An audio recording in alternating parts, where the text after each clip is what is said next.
Realise the full potential of your soil with Liquid Good. The combination of humic and fulvic acids promotes healthy and natural soils, resulting in healthier and more nutritious food. Applications of Liquid Good makes nutrients in the soil bioavailable to your plants, so they thrive, avoiding dependence upon chemical fertilizers. It's safe and easy to use. Liquid Good, micronutrients for plants.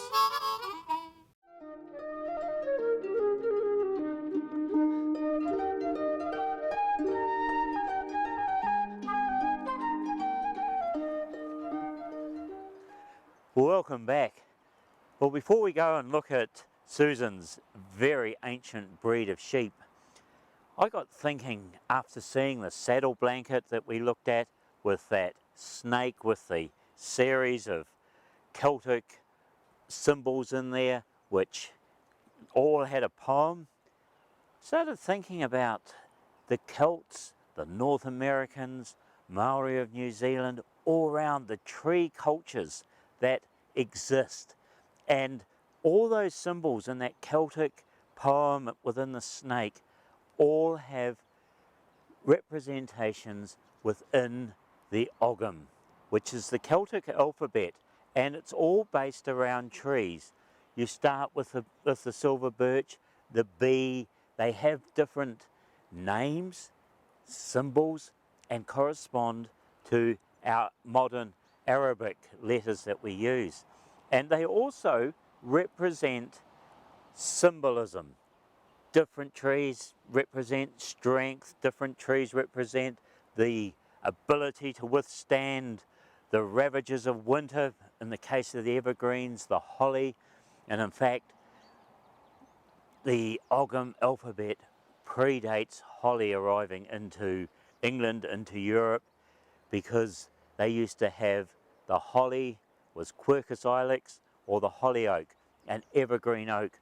But the trees that are in there, the willow, the alder, the elder, the mistletoe, they go on and on, the fir tree, the yew, the ash, the birch, all are very important parts of that Ogham and the special relationship that people had with their trees.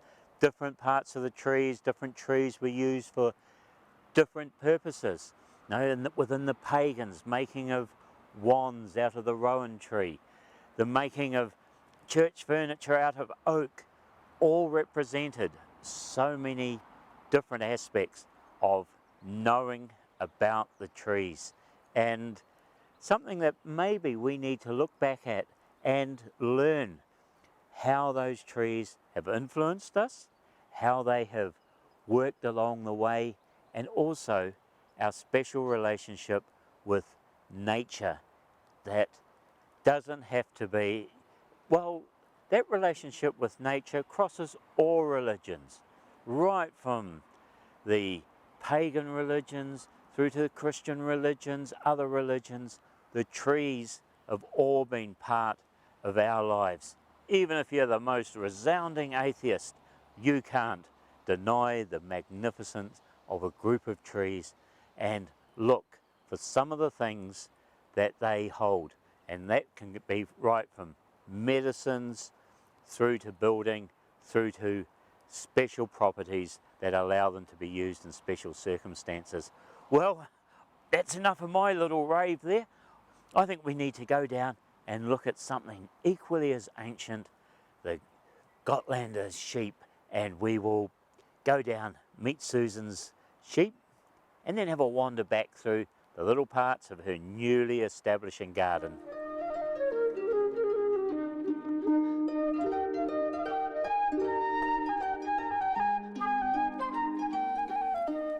Well, these are an interesting little group of sheep here, Susan. Yes. Yes. These are my Gotland sheep. Ah, right. Let's go. It took me almost 2 years Yep. to get them. Yes. But tell me about the Gotland, or the Gotland sheep. Where have they come from? They are from Sweden. Yeah. From an island called Gotland.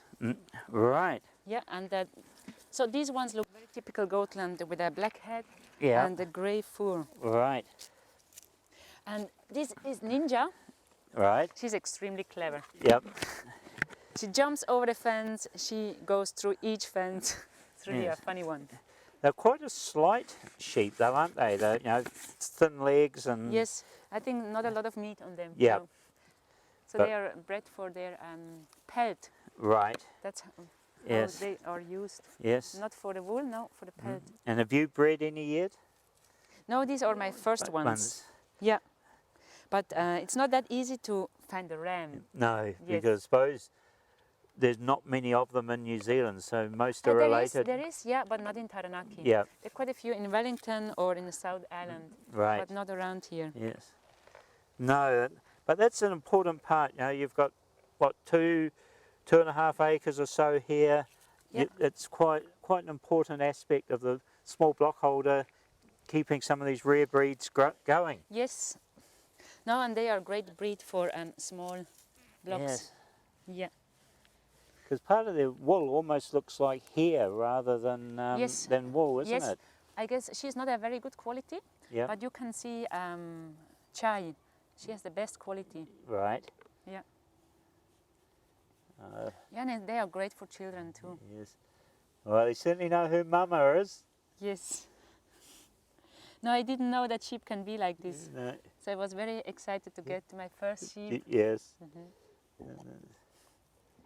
Oh, lovely. Curious, huh? Well, we'll have a walk back up to the house because there's been some interesting choices of trees. It's a very young garden that that Susan has here, but much of a battle getting things to actually grow for you. We are not so fortunate to have great soil. No, Yeah. the soil is very poor here. Yeah. But I just choose plants that are strong. Right. Very good. But Susan, you've got this lovely little drive here, and first thing I see a hoheria here, the lace bark, and within that bark is lots of fibres.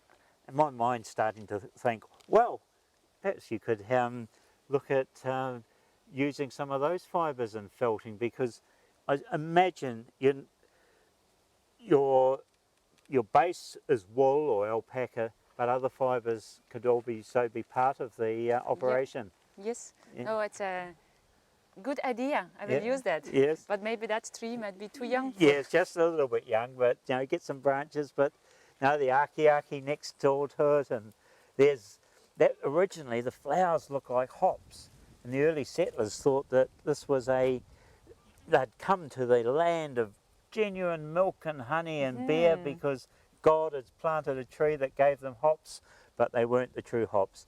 But a very, very hard timber, great for shovel handles and that sort of thing too. Okay. Well, Susan, you've got an eclectic mix of plants here. We see the rows of cherries, the black alders and so on, and over here a lovely little stand of rewa and other natives. Your philosophy on the choice of plants for here, because you get tempted to put in a Swiss alpine garden with all the magical little alpines, or is that something further down the line? It's something I really have the wish for is autumn colors. Yeah. That's probably the only thing I really miss here. Yes. Yeah. So I added the cherry trees, and I just want to have a few more on top to see it from my house. Right. Yeah. Yes. Oh, lovely. And a little bit birch forest would be beautiful. Yes. Oh, the silver birches. Yes. No, they're lovely. You know, if you can get some really good white barked silver birches, full moon, the magic really happens. Yes.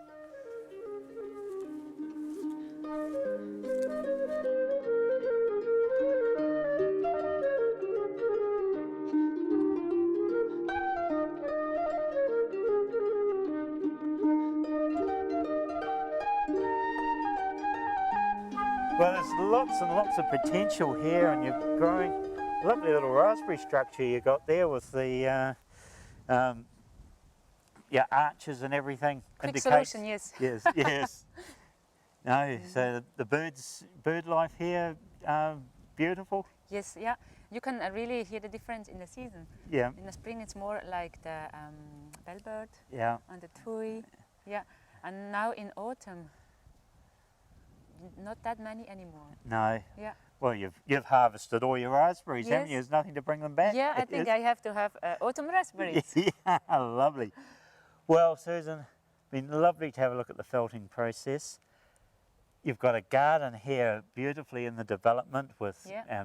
fantastic scenery back, forward, lovely looking house that's got beautiful views and, you know, your own piece of paradise, and It is, yeah. once the birches are here, we'll have a genuine little bit of Switzerland. Yes. Yes, lovely.